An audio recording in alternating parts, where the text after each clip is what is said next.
नमस्कार मित्रांनो, जय महाराष्ट्र. महाराष्ट्राच्या राजकारणातून आलेली या घडीची सगळ्यात मोठी बातमी. उद्धव ठाकरे आणि शरद पवार कसे जिंकू शकतात याचा फॉर्म्युला गेल्या 3 आठवड्यांपूर्वी मांडला गेला होता कपिल सिब्बल यांच्याकडून. मित्रांनो, अखेर त्यावरती होतंय शिक्कामोर्तब. महाराष्ट्राचं राजकारण एका पायावरती फिरलं आणि भिंगरी फिरवत उद्धव ठाकरेंची सत्ता मित्रांनो फिरत सुटते आणि भाजपला बसतोय सगळ्यात मोठा दणका. महाराष्ट्राच्या राजकारणामध्ये पुन्हा एकदा मोठी घडामोड घडण्याची शक्यता निर्माण झाली आहे.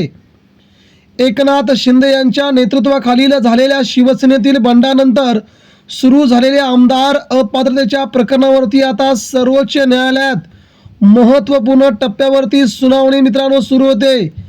न्यायालयामध्ये या प्रकरणात उद्धव ठाकरे यांच्या बाजूने सगळ्यात मोठा निकाल येतोय आणि हा निकाल ठाकरेंसाठी अतिशय महत्त्वाचा मित्रांनो. कारण की पक्षांतर्गत बंदी कायद्यान्वये एकनाथ शिंदे यांच्यासोबत गेलेले आमदार आणि किती आमदार गेले, कोण गेले आणि स्वतः पहिलं कोण गेलं होतं यावरती आता सगळ्यात मोठी उलाढाल सध्या सुप्रीम कोर्टामध्ये होताना दिसते. शिवसेनेमध्ये 2022 साली एकनाथ शिंदे यांनी स्वतःला मुख्यमंत्री व्हायचं होतं म्हणून, स्वतःला सर्वोच्च पदी जायचं होतं म्हणून आपल्या नेत्या विरोधात बंड पुकारलं आणि महाराष्ट्रात ते आपल्या नेत्याला पायउतार करत राज्याच्या सर्वोच्च पदावरती म्हणजे मुख्यमंत्री पदावरती पोहोचले.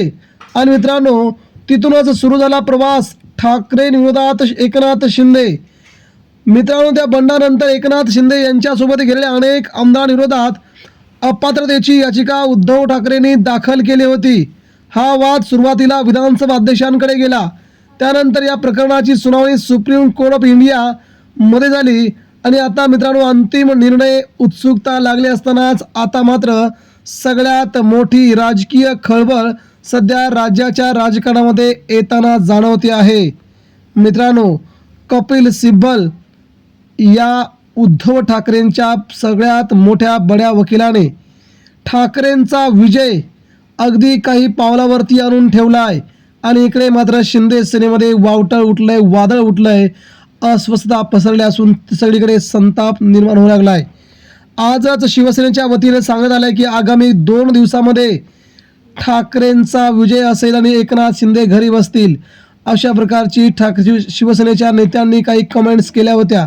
आणि मित्रांनो, आता घटनातज्ञ उल्हास बापट यांनी या प्रकरणाबाबत मोठं विधान केल्यानंतर त्यांच्या मते जर न्यायालयाने अपात्रतेबाबत कठोर निर्णय दिला तर काही आमदारांचं सदस्यत्व कायमचं रद्द होईल. इतकेच नव्हे तर या गंभीर परिस्थितीमध्ये त्या आमदारांवरती 6 वर्षांपर्यंत निवडणूक लढवण्यास बंदी देखील लागू शकते. बापट यांच्या म्हणण्यानुसार पक्षांतर्गत विरोधी कायद्याचं उल्लंघन झाल्यास कायद्यामध्ये कठोर तरतुदी आहेत. जर न्यायालयाने असे ठरवले की आमदारांनी पक्षाच्या अधिकृत भूमिकेच्या विरोधात जाऊन बंड केल्याने त्यामुळे पक्षशिस्त मोडली तर त्यांना अपात्र ठरवून त्यांच्यावरती 6 वर्षाची जबरदस्त कारवाई होऊ शकते. त्यामुळे ती टर्म आणि ही टर्म दोन्ही टर्म देखील आमदारकीच्या जाऊ शकतात. अशा परिस्थितीमध्ये सर्वप्रथम कारवाई होण्याची शक्यता बंडाचं नेतृत्व करणारे एकनाथ शिंदे यांच्यावरती असणार आहे. तशाच प्रकारे अजित पवारांनी देखील ते बंड केलं होतं. मात्र सध्या अजित पवार हयात नसल्यामुळे आता राष्ट्रवादी काँग्रेस पार्टीच्या केसचं काय होतं ते आगामी काळ समजेलच. परंतु इकडे मात्र एकनाथ शिंदे यांच्यावरती मात्र जोरदार पलटवार उद्धव ठाकरे यांच्या शिवसेनेकडून होताना दिसतोय. लागलाय निकालाने काय होतंय सुप्रीम कोर्टामध्ये ते आता आपण थोडक्यात 2 मिनिटांमध्ये जाणून घेऊया. एकनाथ शिंदे यांनी 2022 मध्ये शिवसेनेमध्ये मोठे बंड केले आणि शिवसेनेमध्ये मोठी फूट पाडली.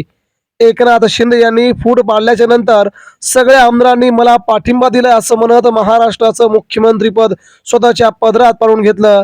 मात्र ज्या नेत्यांनी इथपर्यंत पोहोचवलं, ज्या ठाकरेंनी त्यांना इथपर्यंत पोहोचवलं, त्या ठाकरेंना एका क्षणात विसरणं, त्यांना त्यांच्याच पदावरून खाली खेचत त्याच पदावर जाऊन बसणं हे एकनाथ शिंदेंना कितपत योग्य वाटलं होतं हा अजूनही प्रश्न महाराष्ट्राच्या मनामध्ये आहे. आणि हे एवढं असताना देखील मित्रांनो पुढे एकनाथ शिंदेंनी काय केलं तर पक्ष आणि चिन्ह हे माझाच असल्याची सुप्रीम कोर्टामध्ये नाही नव्हे तर इकडे निवडणूक आयोगाकडे यादी मागवली आणि ते दोन्ही माझेच आहेत अशी देखील मागणी केली. यामुळे एकनाथ शिंदे यांच्या विरोधात महाराष्ट्रामध्ये तीव्र स्वरूपाचा संताप होता, हे आता कोणीही विसरता कामा नये. मित्रांनो, त्यानंतर आता काय घडलंय?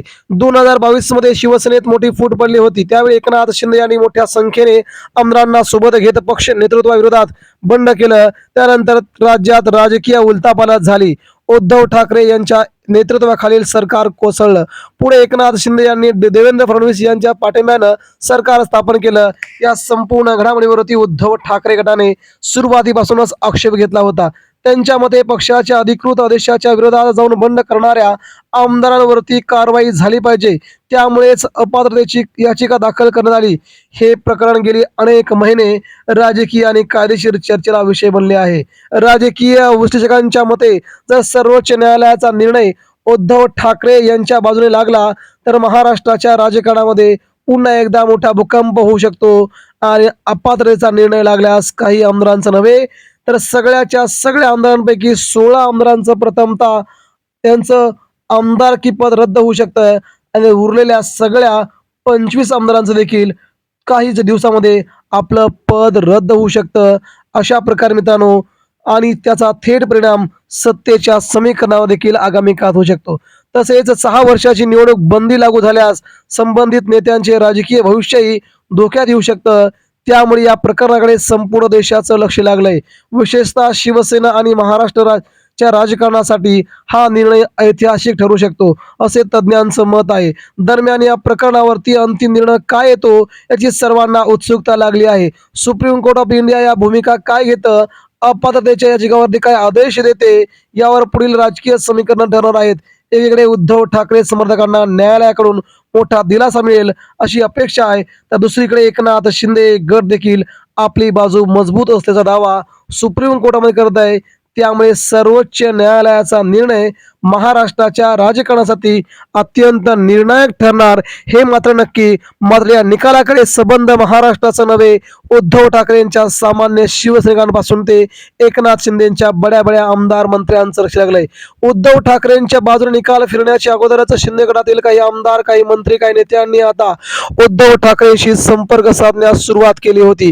गेल्याच महिन्यामध्ये काही आमदारांनी उद्धव ठाकरेंच्या जवळ जाण्याचा प्रयत्न केला होता. मात्र उद्धव ठाकरेंनी अद्याप त्यांना कोणत्याही प्रकारचा इशारा किंवा कोणत्याही प्रकारचा ग्रीन सिग्नल दिला नव्हता. यामुळे 12 मार्च 2026 मित्रांनो, हा वार मात्र शिवसेनेच्या इतिहासातील सगळ्यात मोठा वार असेल. याच दिवशी आमदार अपात्रता प्रकरण, शिवसेना पक्ष आणि चिन्ह आणि राहुल नार्वेकर यांच्या विरोधातील याचिका, या तीनही याचिकांचा निकाल वाचला जाईल. त्या दिवशी सुप्रीम कोर्टामध्ये उद्धव ठाकरेंच्या शिवसेनेकडून आपली पूर्णपणे बाजू मांडली जाईल. त्यानंतर एकनाथ शिंदेची शिवसेना बाजू मांडेल आणि अंतिम निकाल मात्र लगेचच येईल. मित्रांनो, यामुळे महाराष्ट्राचं लक्ष लागून राहिलं या संपूर्ण निकालाकडे. काय होतंय ते बघूया. लवकरच 2 दिवसात निकाल लागेलच.